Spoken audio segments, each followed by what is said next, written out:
Y mañana va a ser un día muy importante, no solamente para los Estados Unidos de América, sino también para el resto del mundo, teniendo en cuenta que se trata de una de las principales potencias de este globo terráqueo.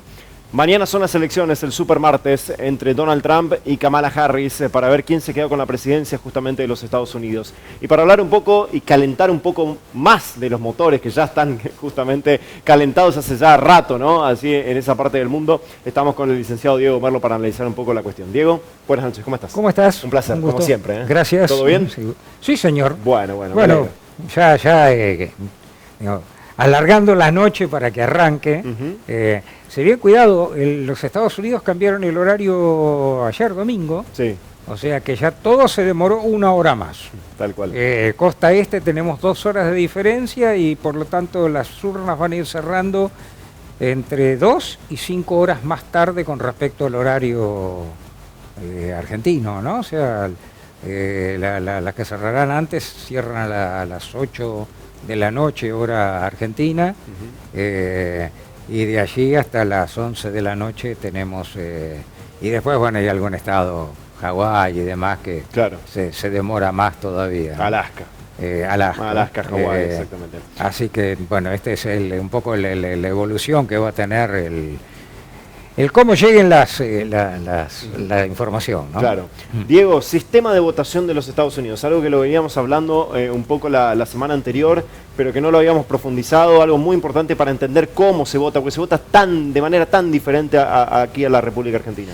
Primer tema, no hay una elección, aunque nosotros lo tomemos así porque se nos hace más familiar. En realidad el sistema de los Estados Unidos son estados que se unen en una nación. Los estados conservan su independencia, incluso de los sistemas electorales. De verdad, si uno lo quiere analizar, son 50 elecciones. O sea que cada estado puede votar de manera en la que el estado prefiere. Exacto.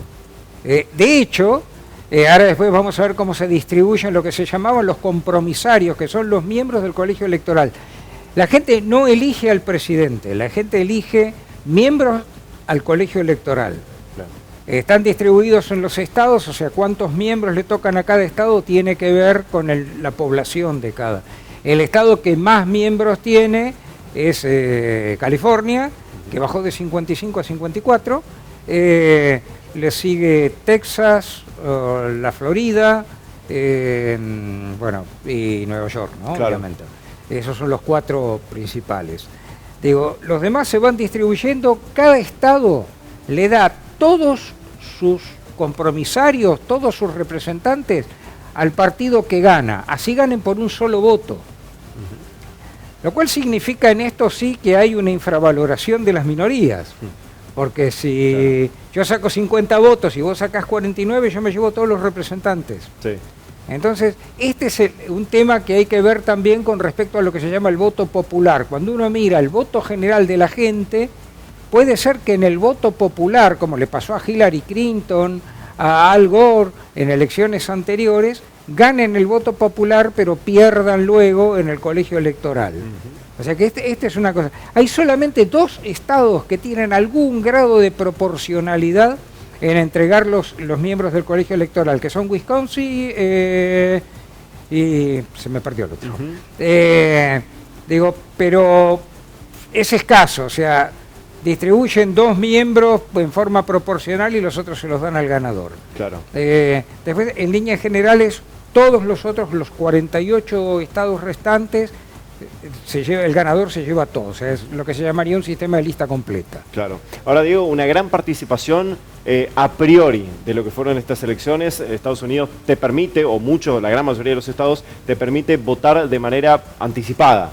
En esta votación, de hecho ya hay casi más de 70 millones, hay 77 millones y de medio de que personas, ya votaron. Sí. Y una cosa que es interesante, lo decíamos esta mañana hablando con Joana y con José en la radio, de los 77 millones, porque 77 millones eran esta mañana, son 77 y medio. Claro. 42 millones y fracción lo hicieron en forma presencial. Claro. Porque hay estados que ya tienen las urnas preparadas. Entonces alguien me comentaba incluso que hay lugares que son llamativos para los que no somos, nos habitué, que por ejemplo las lavanderías. lo que acá llamamos los lavarrablas, la lavandería de ropa. Sí, sí, sí. Son lugares que en línea general están abiertas las 24 horas y entonces, y bueno, tienen la urna y está el responsable de la urna y demás, y la gente pasa y vota. Claro, porque allí no se va a una escuela, a una institución educativa a votar. Las urnas están en distintos lugares. Mañana es el único día en el cual se habilitan algunas escuelas, algunas iglesias, algunos edificios municipales o condales. Digo, es mañana el único día. Después no, después está donde, en fin, la gente se ofrece. Que mañana es día laborable también, o sea, no cambia absolutamente nada en la vida de los Estados Unidos. O sea, el voto no es obligatorio, se vota en un día laboral, en horario laboral, y no hay, digamos, permisos laborales para ir a votar. No, el voto es más bien desanimado, vamos a ser sinceros. Esta es así. Este es más o menos el panorama de cómo se vota. ¿Qué vota la gente? Vota una lista única con urna electrónica y básicamente vota por un partido o por otro y en 33 estados eligen los senadores.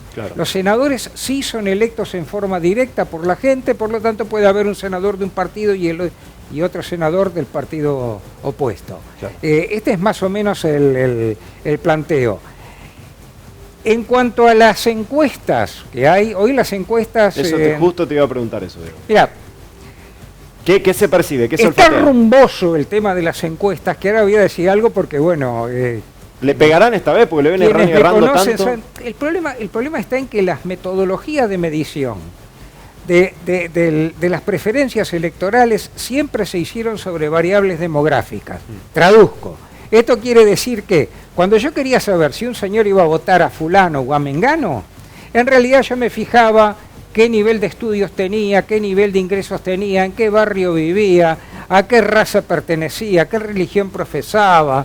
Digo, ese tipo de cosas eran predeterminantes de una opción política determinada. Hoy eso no existe más, en Occidente no existe más. En la Argentina no existe más, en Estados Unidos tampoco existe menos más. Todavía. Mucho menos todavía. Claro. Digo, a punto tal de que hay lugares, búsquenlos en internet, van a ver, hay lugares que lo que hacen es juntan todas las encuestas, responsables, digamos, las encuestas creíbles, ahora hacemos un paréntesis de esto, digo, y hacen un promedio. Bueno, estos lugares están dando una mínima diferencia, pero una mínima diferencia de máximo 2 décimas a favor de Donald Trump. ¿Por qué digo juntan las encuestas? Porque bueno, usted sabe que ya las encuestas se usan como artilugio o como elemento de propaganda política. En algún momento se creía que decir que fulano estaba ganando era una forma de que la gente que vota ganador iba atrás de fulano. Tampoco está muy visto eso, ni tampoco es tan confiable. Pero lo cierto es que las encuestas se usan para eso también. Entonces, hay lugares con investigadores sociales y demás que hacen esto, sacan las encuestas más tradicionales, las que están vinculadas a medios muy tradicionales y demás, y hacen un promedio. Ese promedio da eso.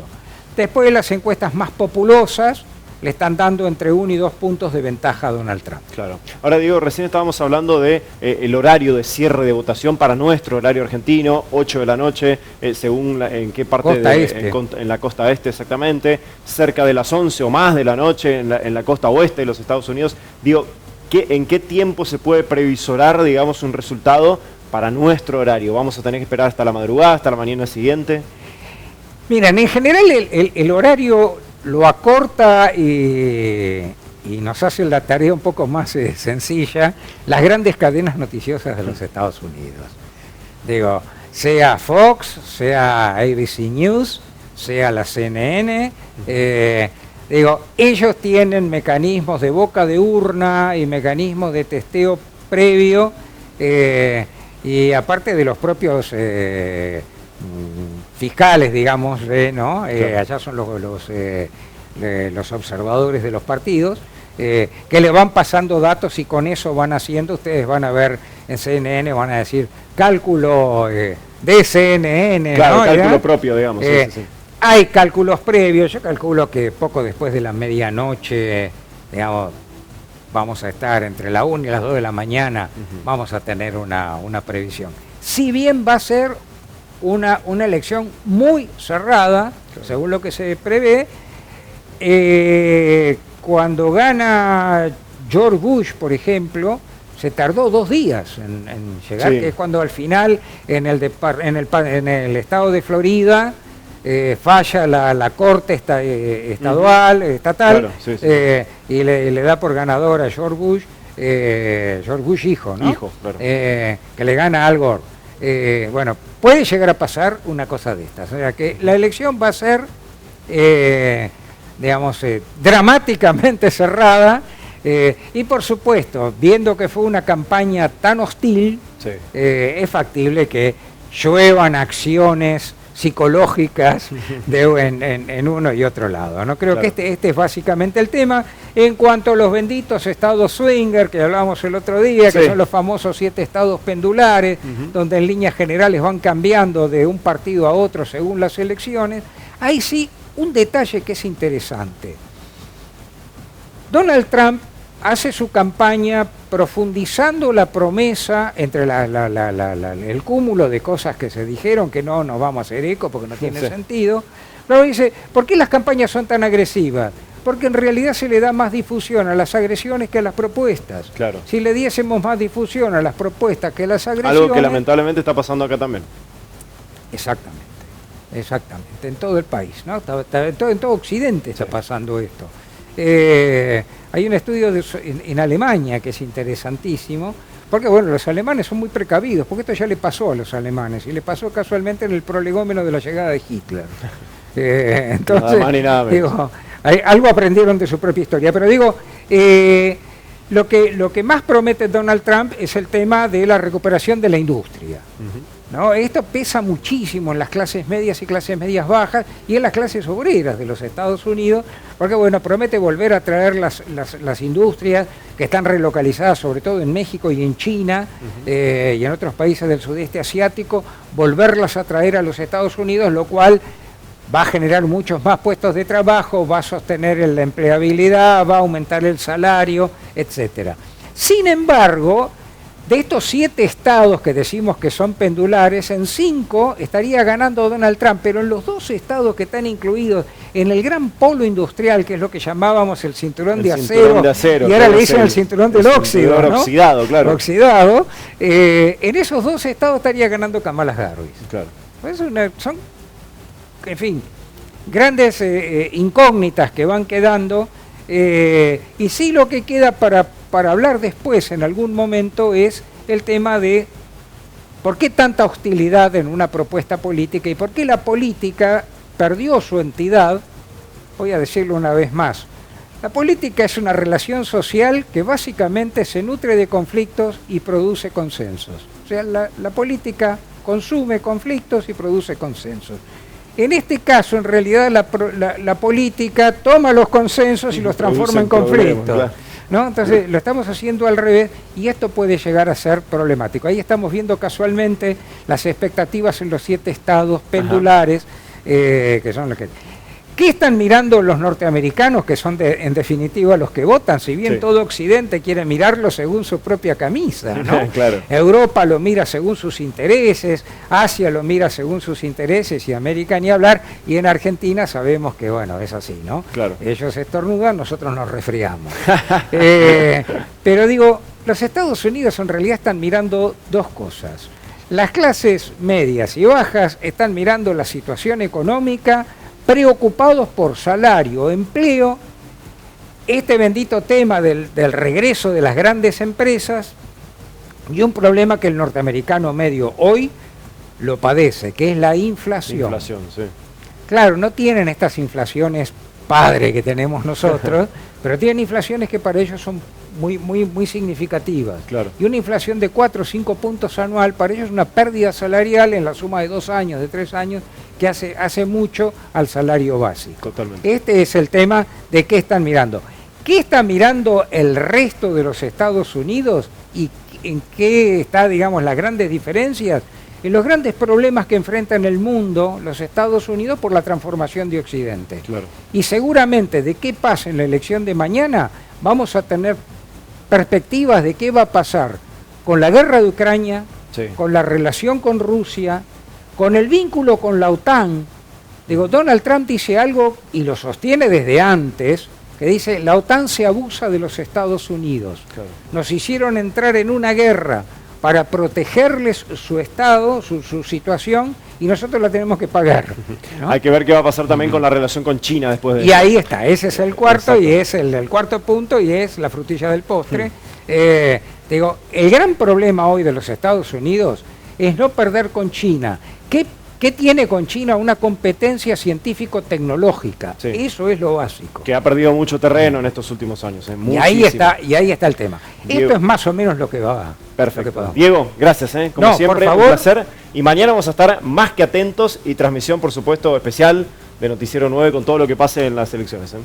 A disposición. Gracias. Gracias Diego, a vos. por favor. Licenciado Diego Merlo, aquí analizando un poco lo que es la previa de estas elecciones en los Estados Unidos, este super martes que comenzará en horas nada más en la República Argentina, y por supuesto vamos a estar pendientes de lo que pase justamente con estos estas dos propuestas, ¿no? Donald Trump por un lado, el expresidente, y Kamala Harris por el otro. Más información en Noticiero 9 Central.